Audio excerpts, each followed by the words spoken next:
And now, here's your host, Bobby Likis.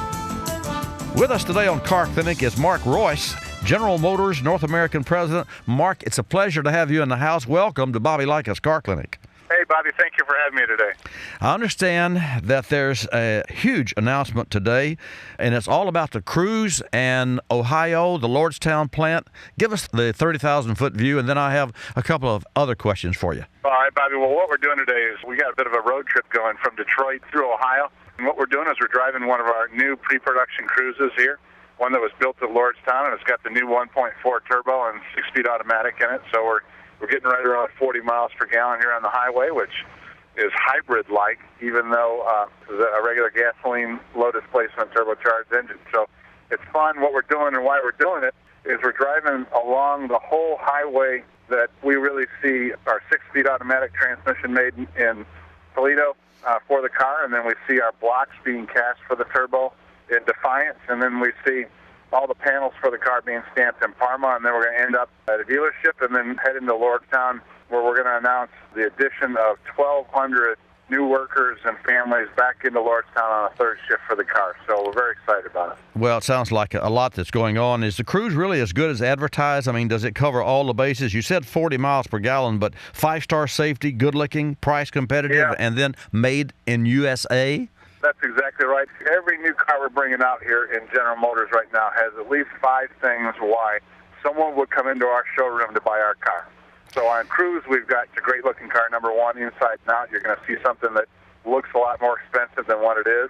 And then the 5-star safety, and safety 5-star all over the world. So we got more airbags than we do passengers in the car, for instance. Well, that's a good thing in case of a crash. Yeah. We've got a really nice rear suspension on the car, too, that has a Watts link. And so the car handles, and you can really push the car and drive the car, and it's fun to drive. This is a very different type of car for that compact segment. You talk about the Watts link. I just want our listeners to know that you're a certified industry pool test driver on the north course of the famed Nürburgring Motorsports in Germany. Is that correct? That's correct. So you're a car guy, a race guy, and now you're president of North America GM. You got to be loving your position right now. Yeah. Well, I've loved my position. Whatever I've done in GM, I've loved it anyway. You know, and I've been in plants, and I've been in engineering, and fortunate enough to have all those experiences. So I owe a lot to this company. It's a really emotional thing for me to be able to help lead the comeback of the company, and then add jobs like we are today in Ohio to all these families and employees. So it's an emotional time for us today. Speaking of jobs, how will the added shift impact the regional economy? And I understand also that Ohio's Governor Ted Strickland may show up today. Yeah, he is, and I'm excited to see him again. I met him one time here. I got the privilege of meeting him. He's a great guy. The economy questions here are important because we put almost $500 million back into the economy in Ohio to produce the Cruze, and with the shift that we're putting back in today, it'll be about $50 million wages coming back into Lordstown, that area. And then we got about $500,000 in state taxes and another almost $1.5 million on a federal basis tax-wise coming back into it, too. So this is a lot of money, and it's a lot of jobs. And if we can be part of the foundational recovery of the U.S. economy, building profitable small cars, of high quality here in Ohio, then man, it's a great thing. It's a great thing. We're talking with Mark REUSS, General Motors North American President. Mark, given the investment that you just mentioned GM has made in the Lordstown plant, do you see the Cruze as a major competitor to small cars, like Honda, Toyota cars? I go on a ride every Friday for about 5 hours here, where it's called the Knothole Ride. And on that ride, in every stage of the development of the car, we go in and we benchmark and ride our cars against other cars, and then we project where they're going to be. Then we design and execute our cars into production based on one or two of those target competitors. So we did that, and we're going right at Honda and Toyota with this car, and where we think they're going to be on the next gen. So I think you're going to be very proud of what we did as an American car company, making this car that goes right head-to-head and beats the competition here. Mark, I've talked with a few Buick GMC dealers, and they love the LaCrosse and the Terrain. And I understand the Regal will be in the showroom by April, and GM's going to produce the Regal in North America this fall. When will, or do you have plans for the Buick version of the Cruze? Well, we don't want to talk too much about our future product portfolio. So we We do this, honestly, Bobby, one step at a time, one customer at a time, and one car and one portfolio entry at a time. So we've got great success here with the LaCrosse. We added a shift into Fairfax because of the demand for that in the Malibu.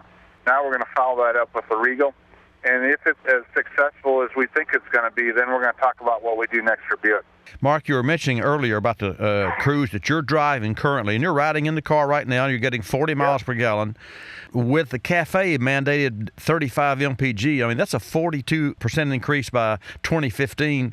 Is this a game changer for and bring about a renaissance in the automotive industry, manufacturing jobs? Will we see people who drive 20 mpg automobiles now upping their game and buying 40 mile per gallon, hopefully GM cars? Well, I think so, Bobby. And the reason why I say that is, you saw a fundamental buying behavior shift, and we had some variability around gas prices here over the last year or two. So we know that the buying behavior will change very rapidly when we see differences in gas prices from $2.60 a gallon, and we go towards $3 or $4 or $5, whatever that is, that's more expensive than what we're doing today. That fundamental shift, I think, happened when we saw the economy and the variability around the last set of oil prices here. So we know the variability is there. We also know that, and I share this belief that doing things and driving things that conserve energy and are good for the planet and are low emissions and do conserve things that are still really fun to drive, that's an answer that the industry has to provide. So we're going to provide that through technologies like what you find in our 1.4 turbo, which is a low displacement, high output engine that is direct injected. And of course, direct injection puts the fuel at high pressure right into the cylinder, so you get a much more complete burn of that fuel. It's more efficient, you get more power, and you save gasoline. So we're not talking about sacrificial automobiles here. We're talking about cars that are fun to drive and get 40 miles per gallon and have the power and the seat of the pants torque. Absolutely, and I think you're going to see technology continue to roll out in traditional gasoline engines, but then also, you're seeing the electric piece of this too, and those together there'll be hybrids around that, but also I still think there's a lot of life left in the gasoline engine, and you're seeing that here with some of the new technologies that come into these. Well, no question about that.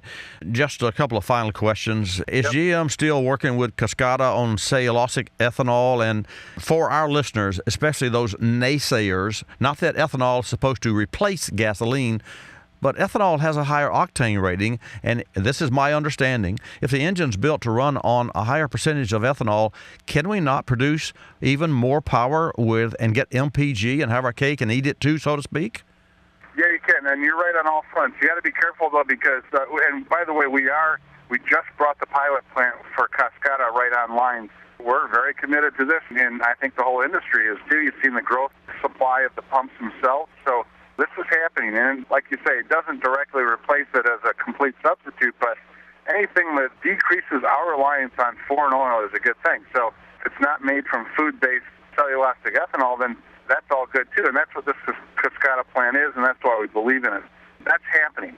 The fuel piece of it on a car basis, it is a higher octane basis, but because it burns, and it burns with less energy, if you will, per liter, you get less mile per gallon with it. So you got to be careful with how you're comparing an absolute range on a car with a high ethanol mix like E85 versus a straight gasoline mix. But there is opportunity to do that with technology.